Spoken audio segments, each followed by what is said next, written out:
Las noticias no siempre se cuentan completas, aquí analizamos lo que otros callan, información sin filtros. Esto es League News, el podcast con Eiter López. Comenzamos. Muy buenas noches y bienvenidos a League News, el show donde revisamos las noticias de hoy, las estupideces de ayer y las promesas que mañana tampoco se van a cumplir. Comenzamos. Hoy hacemos un balance crudo y directo del primer año de Donald Trump como presidente de Estados Unidos en su segundo mandato. Él mismo lo celebra como una serie de grandes victorias, pero la oposición, analistas y buena parte de la sociedad ponen sobre la mesa otra lectura más compleja y crítica. Desde la Casa Blanca, Trump ha convertido este primer año en una especie de gira de triunfos permanentes, insistiendo en que su gobierno ha logrado resultados que otros no pudieron y consolidando una narrativa de éxito absoluto. Entre los logros que más he repetido en discursos oficiales y comunicados del Ejecutivo se encuentra que Trump destaca cifras de crecimiento económico, menor desempleo y estímulos a la producción nacional. Destaca políticas más estrictas en la frontera, reducción de cruces ilegales y deportaciones que él presenta como un control efectivo. Su administración presume haber asegurado récords en contratos internacionales para empresas estadounidenses, apoyando empleo doméstico y exportaciones. La Casa Blanca destaca que en un año Trump firmó cientos de órdenes ejecutivas impulsando reformas en múltiples frentes sin necesidad de esperar al Congreso. Este enfoque, como él mismo lo recalca, es parte de su visión de priorizar los intereses internos antes que el orden global establecido. Pero no todos ven este balance como una historia de éxito inapelable. Encuestas recientes muestran que la percepción pública está menos entusiasmada con el primer año de Trump, con críticas sobre su estilo errático y resultados que no siempre coinciden con el discurso.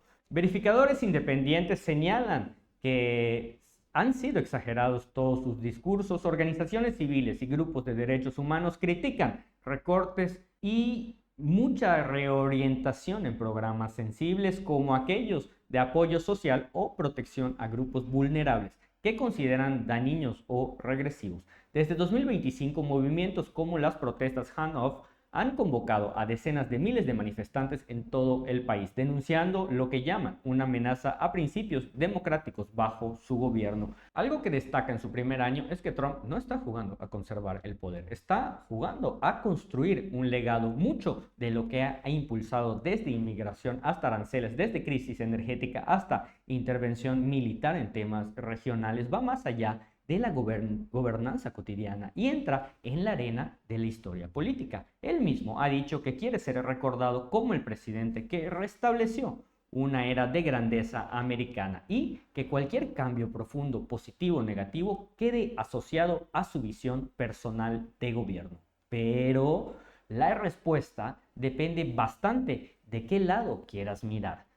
Por un lado, para sus bases políticas y simpatizantes, Trump ya cumplió con una agenda de cambios drásticos, fortalecimiento del control migratorio y acuerdos comerciales favorables al empleo estadounidense, redistribución de poder económico y una regularización en sectores claves. Pero por otro lado, para sus detractores y sectores críticos, su discurso no siempre se sustenta en datos verificables. Políticas que consideran regresivas generan rechazo. Tensiones y protestas reflejan el desgaste político a nivel social. Esto significa que su legado, pase lo que pase, está siendo construido a fuego político intenso. Y eso le da dos ventajas claras. No tiene nada que perder. Un presidente que no teme polarizar puede tomar decisiones que otros evitarían. Mientras más marcas dejes en la política nacional, más difícil será que su presidencia sea olvidada. Y para él, eso puede valer más que cualquier aprobación momentánea.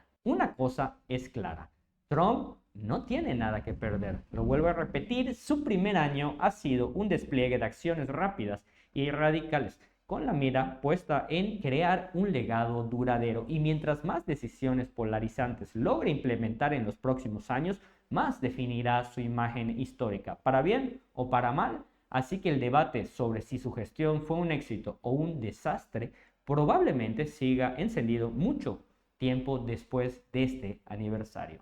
Pero ahora veamos cómo todo esto se traduce en la nueva doctrina Monroe. Estados Unidos está redefiniendo su política exterior en América y lo está haciendo con una doctrina que muchos ya la llaman la doctrina Monroe, una versión moderna, más dura y más agresiva de la histórica doctrina Monroe, una estrategia que busca reafirmar el dominio de Washington sobre todo el hemisferio occidental y que se ha convertido en una pieza clave del segundo mandato de Donald Trump. Para entender la doctrina Monroe hay que regresar al año 1823, cuando el presidente James Monroe proclamó que Europa no debía intervenir en América. Su mensaje fue claro: América para los americanos. Casi 2 siglos, esa doctrina justificó la influencia de Estados Unidos en Latinoamérica. Hoy, Trump retoma ese principio, pero lo adapta a los conflictos del siglo XXI. La llamada doctrina Monroe no es un documento oficial, es un concepto político que resume la visión de Trump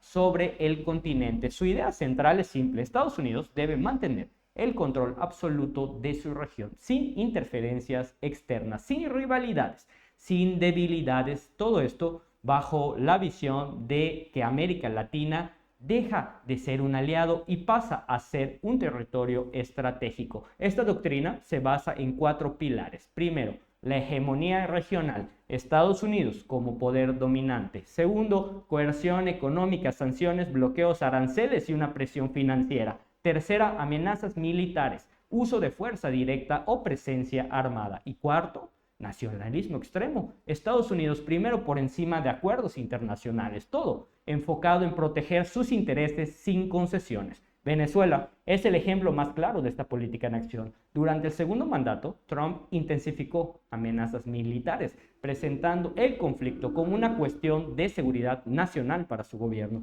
Venezuela no era un problema político, era una advertencia para toda la región, un mensaje claro: Estados Unidos sigue mandando. Bajo la doctrina Monroe, América Latina es vista principalmente como una fuente de riesgo. Migración, narcotráfico, cárteles, influencia china, influencia rusa, todo es interpretado como una amenaza potencial para Estados Unidos. Esto transforma la relación. Menos cooperación, más vigilancia, más control, más intervención. La doctrina también se expresa a través de gestos simbólicos, como el intento de renombrar el Golfo de México como Golfo de América. Más que una broma, era un mensaje político, un recordatorio de poder, de dominio, de territorialidad, una forma de decir: este espacio nos pertenece. Los críticos de esta política advierten riesgos graves. Hablan de imperialismo moderno, violación de soberanías, escalada de conflictos, inestabilidad regional, también señalando que debilita organismos internacionales y fomenta gobiernos autoritarios y aliados. Para ellos, la doctrina no protege la democracia, la pone en peligro, pero sus partidarios opinan lo contrario. Argumentan que Trump solo está restaurando el liderazgo estadounidense, que sin firmeza China y Rusia llenarían el vacío, que la seguridad requiere control y que América debe seguir bajo la influencia de Washington. Para ellos, la doctrina es defensa, no es agresión. Durante el primer año del segundo mandato de Donald Trump, esta doctrina se volvió central. Influyó en decisiones militares, políticas migratorias, relaciones diplomáticas, acuerdos comerciales. No solo fue un discurso, fue una línea estratégica que marcó todo su gobierno. Dicho esto, esta doctrina representa el regreso del intervencionismo estadounidense, pero adaptado al siglo XXI, con tecnología, con sanciones, con presión global. La pregunta ahora es: ¿estamos viendo una nueva era de hegemonía o el inicio de nuevos conflictos regionales? ¿Esto definirá el legado real del segundo mandato de Donald Trump? Juzgue usted. Colosio se va en contra de Hertz Manero en la comparecencia como aspirante a embajador. Luis Donaldo Colosio se plantó frente a Alejandro Hertz Manero durante la comparecencia y no fue solo un saludo amistoso, fue más bien un te voy a preguntar lo que nadie más se atreve a preguntar, porque mientras el exfiscal buscaba ser ratificado como embajador de México en el Reino Unido, el senador Colosio criticó duro el proceso, cuestionó la legalidad de su renuncia a la fiscalía y dejó claro que aquí no se trata de dar un paso diplomático con aplausos, ni mucho menos burlar el Estado de Derecho. Aquí se los dijimos y Colosio lo reafirmó en la máxima tribuna. Alejandro Hertz Manero, quien dejó la Fiscalía General de la República en noviembre del año pasado, antes de terminar su periodo de 9 años y rodeado de controversias sobre su gestión, compareció ante la primera Comisión de Asuntos Políticos e Internacionales de la Comisión Permanente del Congreso para buscar que lo ratifiquen como embajador de México ante el Reino Unido. La sesión fue marcada por la ausencia de los grupos del PAN, PRI y PT, lo que para muchos críticos simbólicamente representa que el oficialismo movió las piezas que tenía que mover sin demasiado debate público. Lo que dijo Colosio y lo que realmente no respondió Gertz Manero fue que el senador criticó que la renuncia de Gertz no se ajustó a lo que señala la ley como una causa grave, porque una simple invitación para ocupar una embajada no constituye por sí mismo un motivo constitucional para dejar un cargo como fiscal general. Colosio también calificó el proceso como acelerado, opaco y jurídicamente cuestionable, señalando que no hubo información clara ni criterios públicos para explicar por qué Gertz Manero salió de la fiscalía y sobre todo haciendo énfasis en algo que nosotros mencionamos en un análisis interior.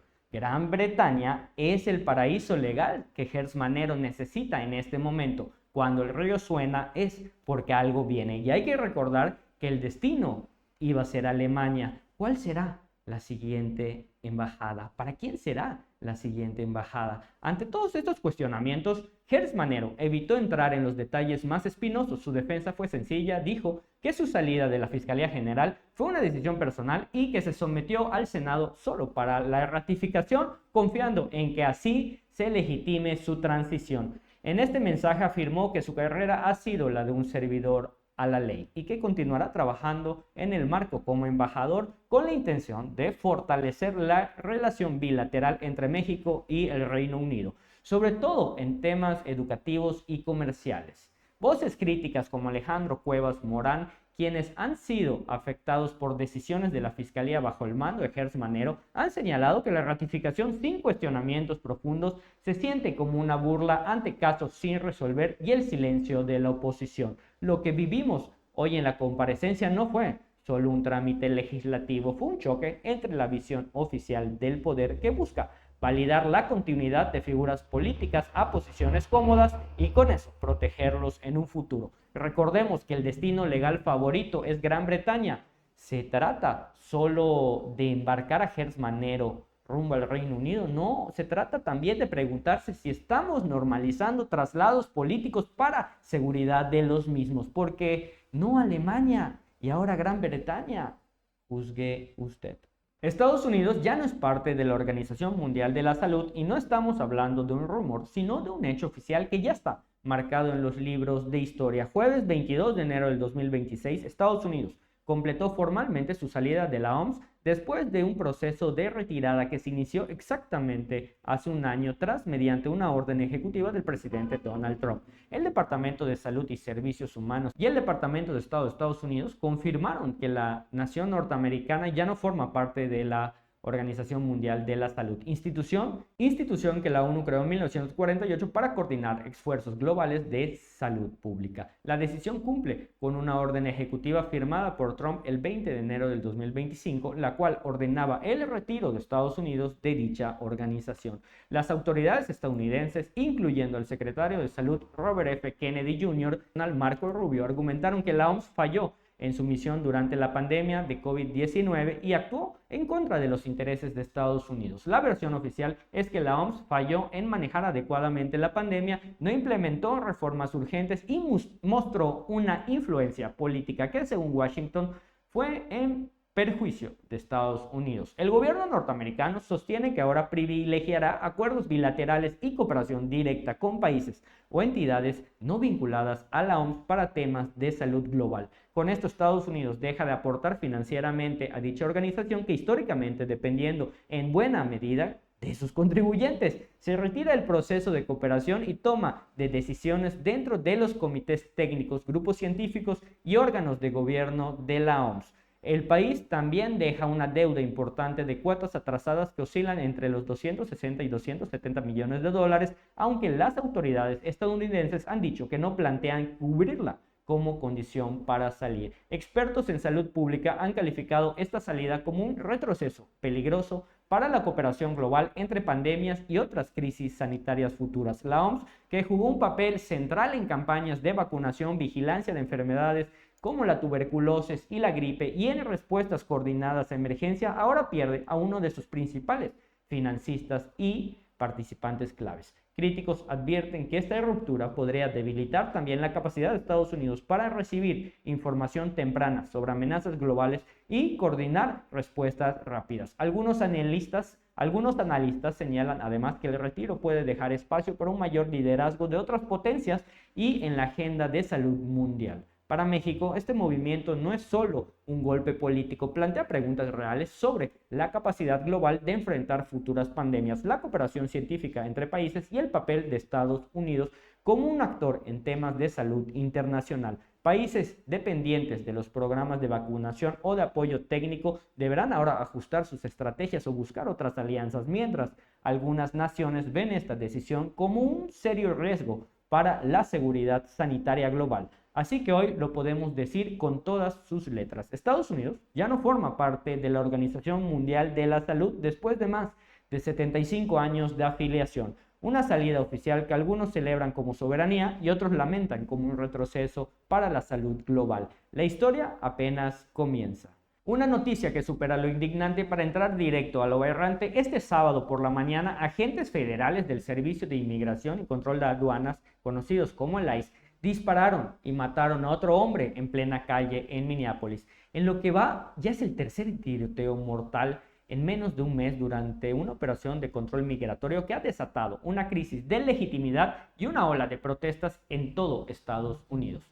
Alex Pretty, el enfermero de un hospital de veteranos, fue la persona que fue ultimada a balazos por el ICE. Según el gobierno de Minnesota y las autoridades locales, un hombre de 37 años fue ejecutado a tiros por agentes de inmigración de Minneapolis. El Departamento de Seguridad Nacional dijo que el hombre estaba armado con una pistola y cargadores, pero aún se debate si eso justificó una respuesta de fuerza letal. Testimonios y videos que circulan en redes sociales muestran un forcejeo con varios agentes encima del hombre antes de que varios disparos le alcanzaran en plena calle. Incluso cuando él ya estaba inmóvil, según quienes han visto los videos, es el tercer incidente de este tipo en 3 semanas en la misma ciudad. El gobernador de Minnesota calificó el hecho como atroz, repugnante y una operación que debe de terminar, exigiendo al presidente que retire a los agentes federales de Minnesota de inmediato. El alcalde de Minneapolis y otros líderes locales también han pedido que el ICE se retire de la ciudad, acusando a los agentes federales